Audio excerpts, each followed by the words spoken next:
Dave Palumbo here with Muscle Serpents Daily, and guys, I am holding a new snake I just got from Brian Russo of Russo's Reptiles in Oregon.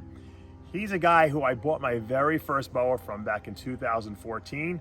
He's retiring, getting out of the business now. He was selling some of his breeder females and males, and I just love this female. I saw her, we struck up a deal, and I couldn't turn her down. This is a super Mandarin belly. You can see the nice red belly.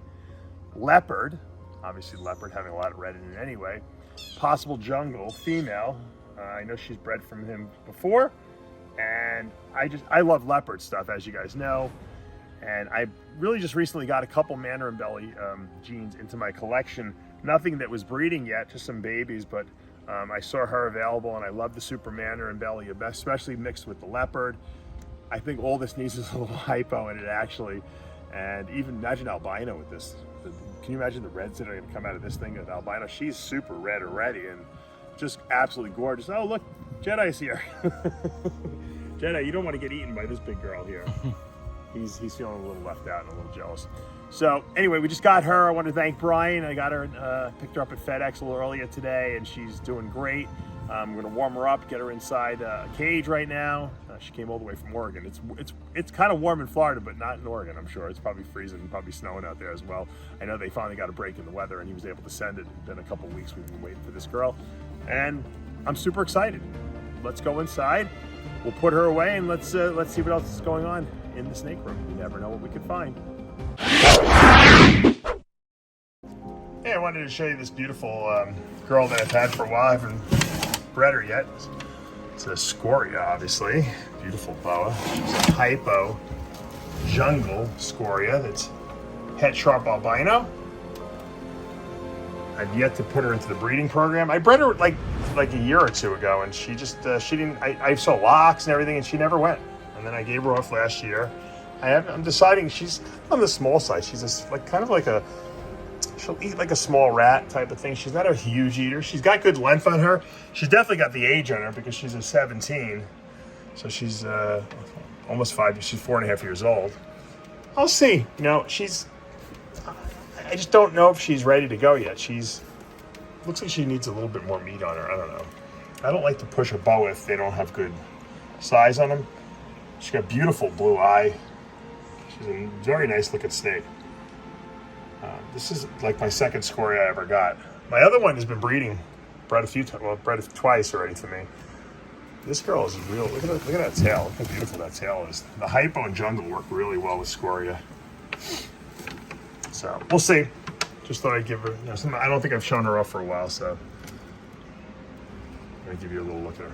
All right, here's my Motley Fire Diamond female, and there's the male. I had in with her for quite a while. I have yet to see any breeding action with these guys, but it's possible because they're always laying on each other. A lot of times you don't catch locks. She's still eating though. I don't know. I thought she was going to breed last year. She never went. And I've had some bad luck with breeding fire to fire for some reason. I could breed fire to other things, but for some reason, fire to fire, I don't have the best luck. She's the nastiest snake I have. I don't trust her. I actually got her. A friend of mine, we did a little trade. He was getting out of the fire diamonds, and so I got this female from him. I thought she was beautiful, and she's a little nasty. I don't know why. It's hard to work with a big boa that's not that nice. So when I take her out, I always wear gloves and handle her with care. And you might have a couple of those type of snakes in your collection. She's the only one in my collection, the only boa that I don't really trust. And that's okay. You know, I treat her with respect, and that's the way it goes. So she ate yesterday with the male. So there she's laying on the hot spot. I do hope to get some, possible babies from her later this season, I hope. We'll take a look. We'll keep following her and see how she does. Here's a nice little pairing. I don't know if they're going to go this year. The female's an 18. She's small, but she's like a dwarf, blood. She's a Gilbert T+, that is 66% het for Leopard and Blood, and she's being bred to a relatively young male that I produced myself. I produced both of these myself, but this male is a little younger. He's only, I think, in 2020, and he is a Blood Gilbert T-positive, and 66% het for Leopard. They both have some Hog Island blood in them too, so they're kind of lighter, but this Gilbert T-positive is a really nice. I didn't even know it was in the collection. When I produced this female, I knew it was T-positive right away. I held her back, and Chris Gilbert and I talked about it, and we realized that there was a T-positive floating around that bloodline. The male is exquisite. Like I said, I don't know if he's old enough yet. They're not locked right now, but they are chilling out together. So, you know, we might not get anything this season, but next year, there's always a good possibility of getting something from these two. That male was the pick of the litter for sure from 2020 clutch.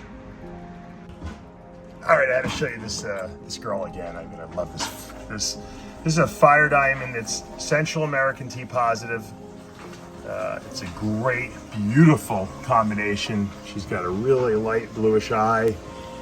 This Burke Stone T-positive, Central American T-positive line, which is a T-positive albino, works really well with fire. I mean, the fire really cleans this up really nice.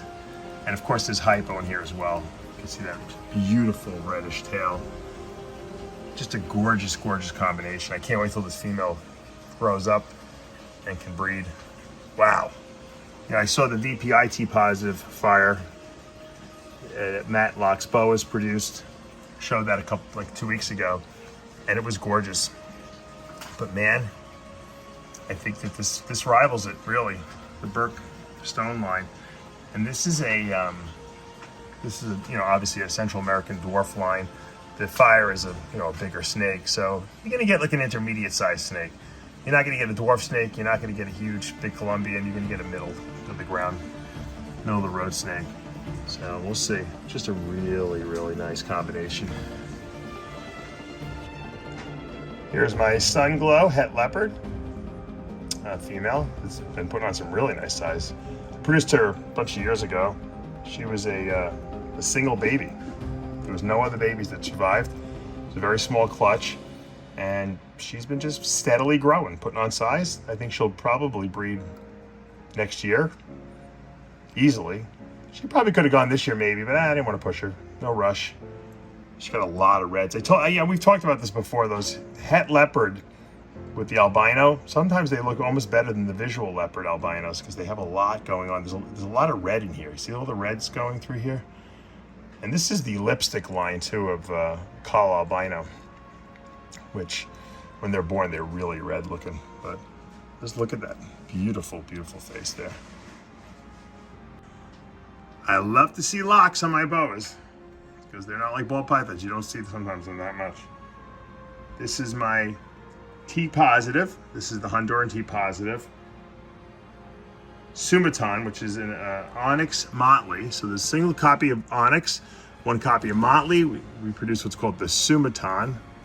Acts like a super Onyx Motley because they have an interaction. They're not allelic to each other, but there's an interaction for sure between them.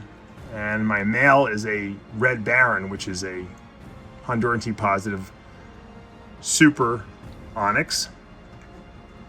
And they almost look very similar because the Motley gene almost blanks out the pattern on the female although you see some striping, the way the male pattern is blanked out because of the super Onyx. So they're locked there. I'm gonna leave them alone. Been waiting to get a litter from these guys. The good thing, these are super dwarfs. Look how small they are. These are really tiny boas, and they're breeding at such a small size, but they're old. They're 5 years old, 6 years old. And that's what a real super dwarf boa looks like. They just stay small. And the Onyx, Honduran T-positives, the Hypos in that line are all just small snakes. And if you keep them pure, they're gonna stay small. Just like a little mini teacup puppy would be. And we'll wrap up today with one of my favorite female boas. She's an IMG Roswell Laddertail Motley, although you really can't see the Roswell Laddertail anymore because she's completely black. That IMG Motley combination is just incredible. She's also actually het for albino and blood, so a lot of potential in this female. She's a very, very food aggressive eater. I'm afraid actually to put my hand in there, I'm afraid I'm gonna get bit. Yeah, I just want to show this, her body. Beautiful black snake, one of the blackest IMGs I own. And she's putting on some nice size. Hopefully maybe next year she'll breed for me. And for now, we're just gonna continue to have grow her up and feed her nicely. She is a 19, so next year would be the year. She'll be 3.5 years old, and I think that'll be perfect. No sense in pushing her at this point. She's one of my favorite snakes, and I'm actually hoping that I can breed her to one of my red dragons. So and they're still growing up anyway. So by next year, I think both of these guys will be ready to go. Really, really, like I said, if you're looking for a black snake, IMG Motley is the combination. All right, guys, that's going to do it for today. I hope you enjoyed the boas I showed you. I know all the boa people love when I do boa videos. And then the ball python people are always like, do more ball python. So I try to break it up. Today was a boa video.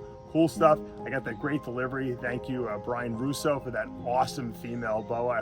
I pray she breeds. I got to think about what I want to breed her to, but I'm going to let her get settled for the next week or so, and then we'll look and see. Maybe we got a male for her. I'm standing next to my coconut tree I planted, excuse me. I had this in a pot for about 2 years. Someone had coconuts that had fallen off the tree, and it fell and it started producing roots, and they kind of stuck in a pot, and it was like a little pot. It was literally in there for like 2 years, and they just gave it to me because they know I like to plant stuff. And I finally put it in the ground. It's amazing how a coconut can actually grow into something. This tree will get big. We have some big coconuts here, trees here. I as a kid, when I would come from New York to Florida to Disneyland, you know, like all kids do, I always said to myself, I want a coconut tree. And my parents would be like, you can't have coconut trees in New York.